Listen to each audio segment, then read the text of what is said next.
In today's video, I'm going to talk about some secrets which are not very well known to an outsider when it comes to a business school program. And these secrets will reveal what it takes for you to get into your desired career path, whether it's management consulting, it's product management, or let's say it's operations, which are three of the most popular career paths when I talk to any working professional today. And the question that I ask is, what do you want to do after ISB or IMA or HEC or LBS? And typically the answer is consulting or product management or general management or operations.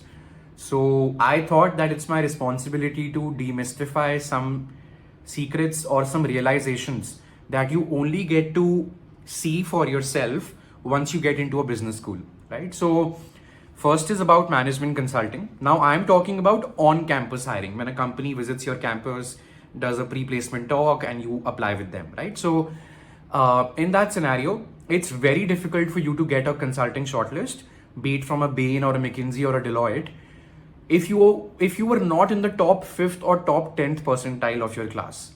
And I've experienced this firsthand, right? So I had a 3.9 GPA when I was applying for McKinsey and Bain and Accenture kind of companies in ISB, and the first three terms had been concluded, and our marks from the first three terms were accumulated, and we had our CGPAs in hand. Now, companies will come and tell you that, it doesn't matter what CGPA you have, you can still apply, we'll look at your profile holistically, all of that.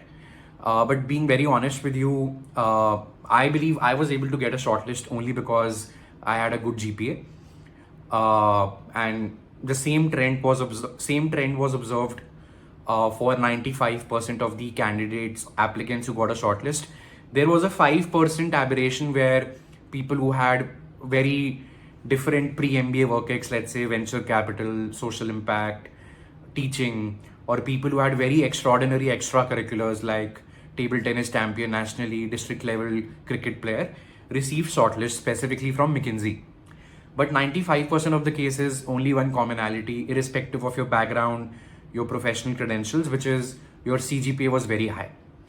That's why this hypothesis that if you want to land consulting shortlist and offers, be it at an IMA or an ISB, you have to be in the top 10th percentile academically in terms of CGPA. Otherwise, it's very difficult, right? Second is about product management.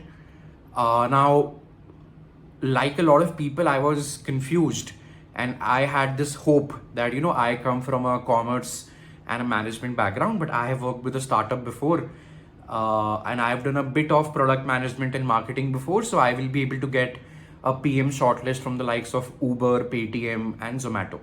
But I was mistaken, because product management recruiters, when they come to recruit at ISB or IIMs, they prefer hiring folks or shortlisting folks who have a prior coding or a software development background.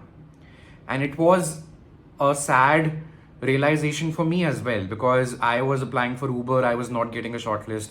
I applied with Paytm, I did not get a shortlist. And then I got this epiphany and this realization that only those folks who had a coding background were being shortlisted, right? So if you're a non-engineer who wants to get into product management after ISB or IIMs, take a step back and rethink your goals, right? Third is about operations.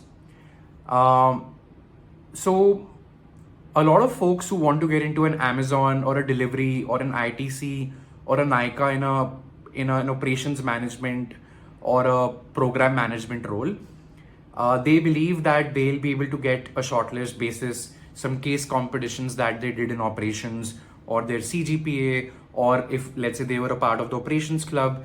But I did not apply for operations roles, but I knew that whoever was getting a shortlist on campus for the likes of Amazon, for the likes of HUL, were folks who had prior operations experience already, right? So operations firms essentially want to shortlist those folks who can start executing from day one. That's why they want to shortlist folks, let's say, who have worked in a steel plant before, or who have done a lot of operations management during their time in the Indian Navy, for example. And that's where if you don't come from an operations background, you will not be able to get an operations shortlist, right? So these three secrets about careers after MBA is what I wanted to cover in this video. I hope this helps you, and I'll see you very soon.